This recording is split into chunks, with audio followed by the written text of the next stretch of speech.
I did not lie to the court. You literally just stated on the record, Mr. Mulligan. Answer this question and you think very carefully. We will go on the record in the matter 21 CV 107, Carol J. Haskinson versus Ashley Head et al. Appearances are all by video conferencing capability.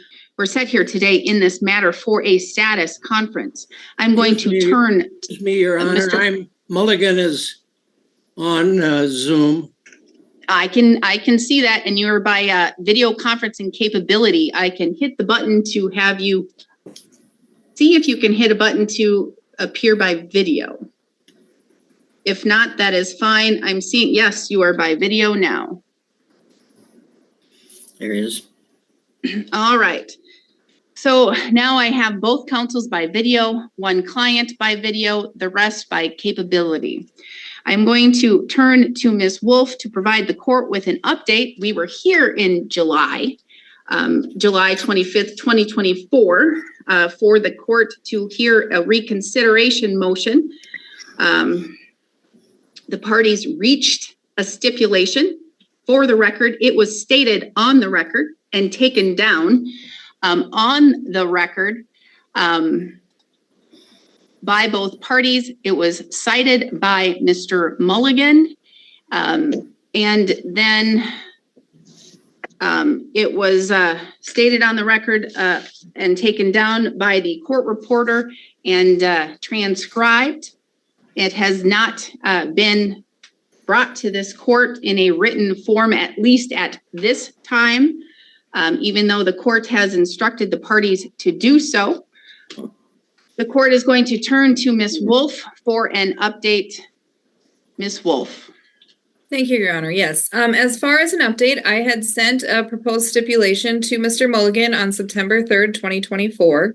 I have yet to receive a response to that stipulation. He did write a letter to the court in response to that stipulation. And the court then, Your Honor, responded and stated to Mr. Mulligan to order a transcript from the hearing. And I'm still waiting to receive that transcript. I have gotten some other communication from Mr. Mulligan stating that Ms. Hawkinson wanted to arrange to have a contractor to come out to the property. I requested on September 25th, 2024, for 3 available times that the contractor would be able to come onto the property. I have yet to receive a response to that. So at this point, Your Honor, we are waiting for information from Mr. Mulligan. Mr. Mulligan, please provide me an update and let me know why I shouldn't just dismiss the matter with prejudice, which is my original decision in this matter, and leave it at that, because I'm going to tell you, I'm getting the runaround and it's frustrating the court. It's making a mockery of the judicial system. It's causing an extensive and substantial amount of financial legal responsibility, not only for your client, but for the Wolves as well.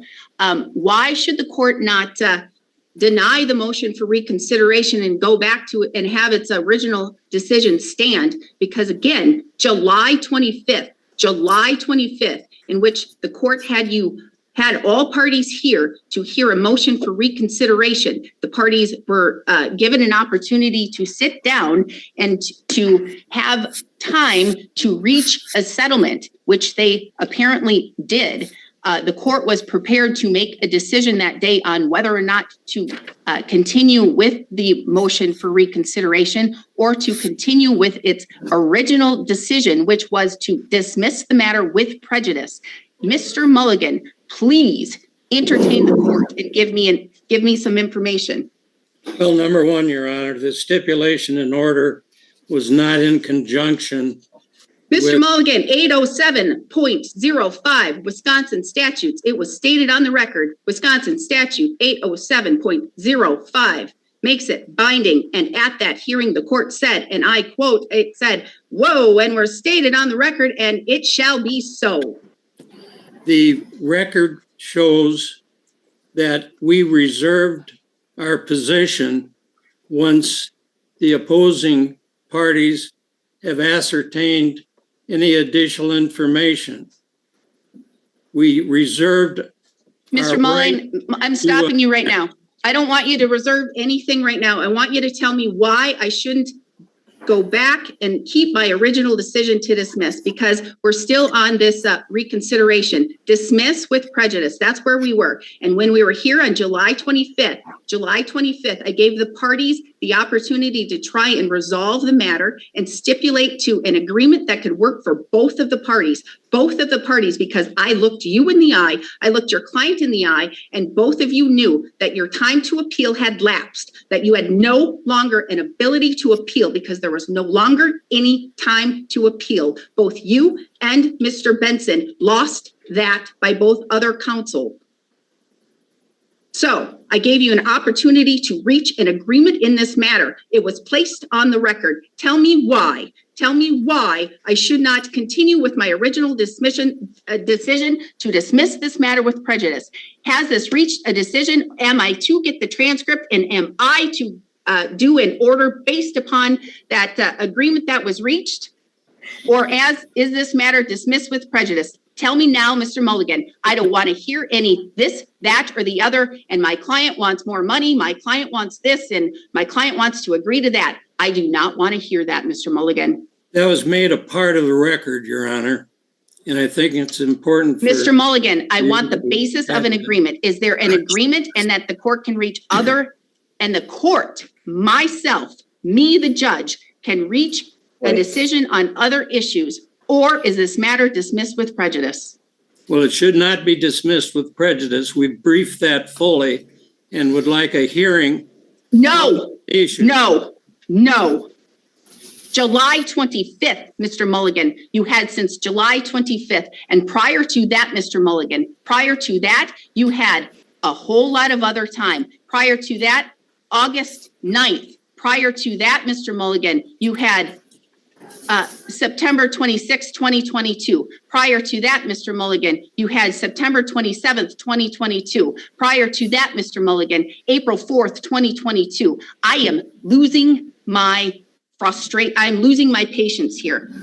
My patience. To opposing counsel in August in an effort to get this matter. One question, Mr. Mulligan, and you answer this question and you think very carefully. Mr. Mulligan. September 18th, 2024. September 18th, 2024.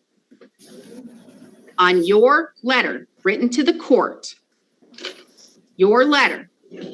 which the court received on September 18th, 2024, in which you asked about language brought up in court and the contents.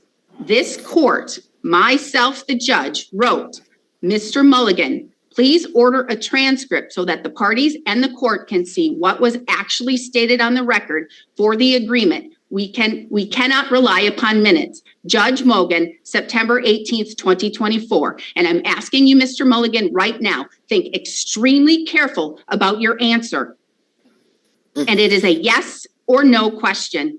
Yes or no. Did you order that transcript after September 18th, 2024? Yes or no? I've got the transcript, but I don't have a recollection of Your Honor mailing me a response. It was filed, Mr. Mulligan, this is an electronic file. So you received it electronically on September 18th, 2024. If you have the transcript, then why isn't it in the file? Because the court reporter files it once she does it.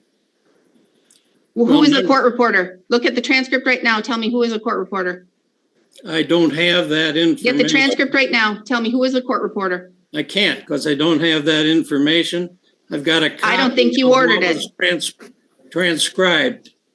I'm going to contact the court reporter and I'm going to ensure that you ordered the transcript as the court ordered. If you did not order the transcript, I am holding you in contempt and I'm ordering sanctions.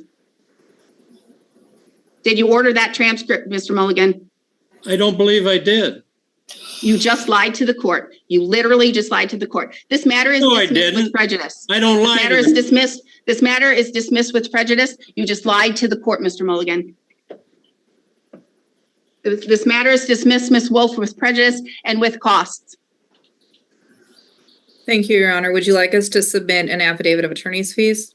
Yes, I will. And whether or not you wish, the court is holding Mr. Mulligan in contempt for his failure to be truthful with the court right now. He just stated he ordered that transcript when the court told him to order that transcript. But And wait a he minute. just stated, I you literally just didn't say stated on the record, ordered the Mr. Mulligan. transcript. You literally just Did I stated. have a copy of the transcript? I did not lie to the court. There, if you said you have a copy of the transcript, you can't have a copy unless you ordered it because no one ordered it. I And you have were a told to copy of order it. it. How do you have a copy of the transcript? I don't have an answer for that, but I was thinking it was the clerk's notes. No, you have minutes. And that's what I said. In your letter, you said, if you want me to read your letter verbatim, the plaintiff agreed only to the language that was brought up in court as to the contents of a concrete walkway. None of the rest was brought up to the court. Also, the remaining slab will have to be supported some other way. We will abide by what was announced in court, not what was added to the agreement which is attached.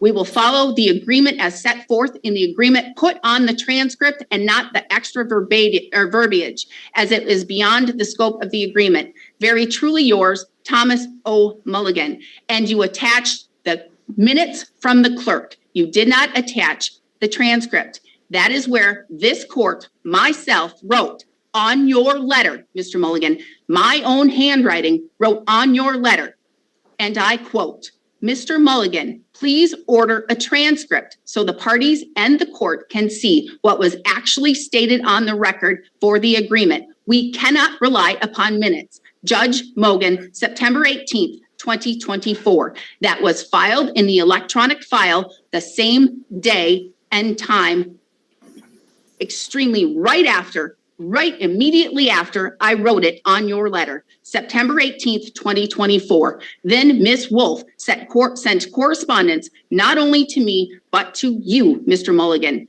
Dear Judge Mogan, I am in receipt of letter dated September 17, 2024 to the court from Thomas Mulligan, attorney for Carol Haskinson. The letter also includes your response to Mr. Mulligan dated September 18th, 2024. It is my intent to respond to Mr. Mulligan's letter after Mr. Mulligan provides me with a copy of the transcript from the July 25th, 2024 hearing. Please let me know if you would prefer I respond at a different time or in a different manner. Respectfully submitted, Kelsey Law Office, PA Joanne Wolf. Ms. Wolf, did you then, after that letter was filed with the court, send a letter and have correspondence with Mr. Mulligan? After sending that letter to the court, my assistant would have provided that to Mr. Mulligan, the letter. And then also there was communication with Mr. Mulligan on September 25th, 2024. I have an email from Mr. Mulligan to me with the name of a contractor. I believe it says, here's the information for the contractor. Construction Unlimited, W6430, Schooner, Wisconsin, 54801, and lists the phone number. And then I responded to Mr. Mulligan on September 25th, 2024. And I said, please let me know of at least 3 afternoons, evenings. This contractor is available so I can arrange it with the heads. And I never received a response from Mr. Mulligan since September 25th, 2024. And the court has not received any receipt of anyone ordering the transcript from the court's order of September 18th, 2024. And Mr. Mulligan, in my correspondence to you, I indicated to you minutes are not a transcript. They cannot be relied upon as a transcript. You provided the court with minutes.